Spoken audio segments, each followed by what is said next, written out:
വചനം മറിയത്തിൻ്റെ ഉദരത്തിൽ മാംസമായി മാറുന്നു. മറിയം ദൈവത്തിൻ്റെ അമ്മയായി മാറുന്നു. ദൈവത്തിൻ്റെ ദൂതുമായി വരുന്ന ഗബ്രിയേൽ മാലാഖ അറിയിക്കുന്ന സന്തോഷകരമായ ഒരു വർത്തമാനം. സകല ലോകത്തിനു വേണ്ടിയുള്ള രക്ഷയുടെ വലിയ സദ്വാർത്ത. മിശിഹായിൽ എത്രയും സ്നേഹം നിറഞ്ഞവരെ, മാർച്ച് 25 തിരുസഭ പരിശുദ്ധ മറിയത്തിൻ്റെ മംഗളവാർത്ത തിരുനാൾ അനുസ്മരിക്കുന്ന സുദിനം. ഏവർക്കും ഈ തിരുനാളിലെ മംഗളങ്ങൾ ഏറെ സ്നേഹത്തോടെ നേരുകയാണ്. തിരുസഭ ധ്യാന വിചിന്തനത്തിനായി നൽകുന്ന വചനഭാഗം വിശുദ്ധ ലൂക്കാ അറിയിച്ച സുവിശേഷം 1-ാം അധ്യായം 26 മുതൽ 38 വരെയുള്ള തിരുവചനങ്ങളാണ്. ഗബ്രിയേൽ ദൂതൻ മറിയത്തിന് പ്രത്യക്ഷപ്പെട്ട് അറിയിക്കുന്ന സന്തോഷത്തിൻ്റെ വാർത്തയാണ് നമ്മുടെ ധ്യാന വിഷയം. ഗബ്രിയേൽ ദൂതൻ മറിയത്തിന് പ്രത്യക്ഷപ്പെട്ട് അരുളി ചെയ്യുകയാണ്, ദൈവകൃപ നിറഞ്ഞവളെ സ്വസ്തി, കർത്താവ് നിന്നോടുകൂടെ. ഗ്രീക്ക് ഭാഷയിൽ ഖൈറ എന്ന പദമാണ് ഇവിടെ ഉപയോഗിക്കുന്നത്. ഖൈർ എന്ന പദത്തിൻ്റെ വാച്യാർത്ഥം ആനന്ദിക്കുവനെന്നാണ്. മറിയത്തോട് ആനന്ദിക്കുവാനായിട്ടാണ് ഗബ്രിയേൽ ദൂതൻ അരുളി ചെയ്യുന്നത്.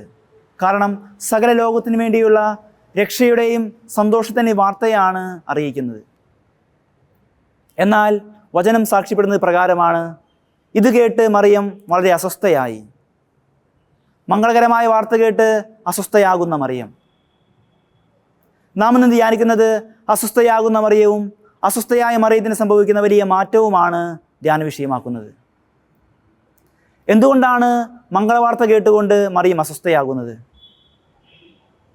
ഒന്ന് ചിന്തിക്കുകയാണെങ്കിൽ ഒരു യുവതിയെ സംബന്ധിച്ചിടത്തോളം ഏറ്റവും ക്ലേശകരമായൊരു വർത്തമാനമാണിത്.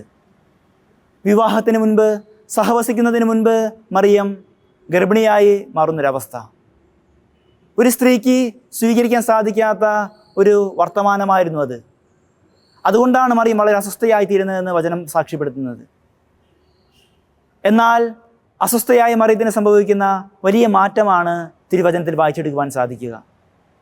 ഇതാ കർത്താവിൻ്റെ ദാസി, നിന്റെ വാക്ക് എന്നിൽ സംഭവിക്കട്ടെ. എങ്ങനെയാണ് ഈ മറിയത്തിൽ ഈ മാറ്റം സംഭവിക്കുന്നത്? 3 രീതിയിൽ ഇത് നമുക്ക് വായിച്ചെടുക്കാവുന്നതാണ്. ഒന്നാമതായി, മാനുഷികമായ തലത്തിൽ ചിന്തിച്ച മറിയം ദൈവിക തലത്തിലേക്ക് ഉയരുകയാണ്. രണ്ടാമതായി, ഗബ്രിയേൽ ദൂതൻ നൽകുന്നൊരു ഉറപ്പ്, ദൈവത്തിനൊന്നും അസാധ്യമല്ല. ഒരുപക്ഷെ മാനുഷികമായ തലത്തിൽ ചിന്തിക്കുമ്പോൾ അസാധ്യമായ കാര്യം ദൈവത്തിന് സാധ്യമാണ്. അതുകൊണ്ടാണ് ദൂതൻ ഇപ്രകാരം പറയുന്നത്, പരിശുദ്ധാത്മാവ് നിന്റെ മേൽ വരും, അത്യുന്നതൻ്റെ ശക്തി നിന്റെ മേൽ ആവസിക്കും. മനുഷ്യർക്ക് അസാധ്യമായത് ദൈവത്തിന് സാധ്യമാണ്. ഈ ഉറപ്പാണ് മറിയത്തെ ധൈര്യപ്പെടുത്തുന്നത്. മൂന്നാമതായി, ദൈവത്തിന് പൂർണ്ണമായി സമർപ്പിക്കുന്ന മറിയത്തെയാണ് കാണുവാൻ സാധിക്കുക. ഇതാ കർത്താവിൻ്റെ ദാസി, നിന്റെ വാക്ക് എന്നിൽ ഭവിക്കട്ടെ എന്ന് മറിയം പറയുമ്പോൾ സമ്പൂർണ്ണ സമർപ്പണം മറിയത്തിൽ കാണുവാൻ സാധിക്കുന്നു. അതേ പ്രിയരെ, അസംഭവ്യമായ കാര്യം മറിയത്തിലൂടെ സംഭവിക്കുകയാണ്. ഈ മംഗളവാർത്ത തിരുനാൾ ആഘോഷിക്കുമ്പോൾ നമുക്കൊരു ധ്യാന വിഷയം കൂടി നൽകുന്നുണ്ട്. ഈ മംഗളവാർത്ത യാഥാർത്ഥ്യമാക്കാനായിട്ട് മറിയം ഏറ്റെടുത്ത ക്ലേശങ്ങളും സഹനങ്ങളും കഷ്ടപ്പാടുകളും നാം ധ്യാനിക്കണം. ഒരു വിത്ത് നിലത്ത് വീണ് അഴിയുമ്പോഴാണ് ഫലം പുറപ്പെടുവിക്കുന്നത്. അതുപോലെ നമ്മുടെ ജീവിതത്തിൽ ചില സഹനങ്ങളും ക്ലേശങ്ങളും കഷ്ടപ്പാടുകളും ഒക്കെയാണ് ചില മംഗളകരമായ കാര്യത്തെ യാഥാർത്ഥ്യമാക്കി തീർക്കുന്നത്. ഈ തിരുനാൾ ആഘോഷിക്കുമ്പോൾ പരിശുദ്ധമ്മയുടെ മാധ്യസ്ഥം നമ്മുടെ ജീവിതങ്ങളിലും സമൃദ്ധമായി ഉണ്ടാകട്ടെ. ഏവർക്കും തിരുനാളിലെ മംഗളങ്ങൾ ഏറെ സ്നേഹത്തോടെ നേരുന്നു. ദൈവം നമ്മെ ഓരോരുത്തരെയും സമൃദ്ധമായി അനുഗ്രഹിക്കട്ടെ. ആമേൻ.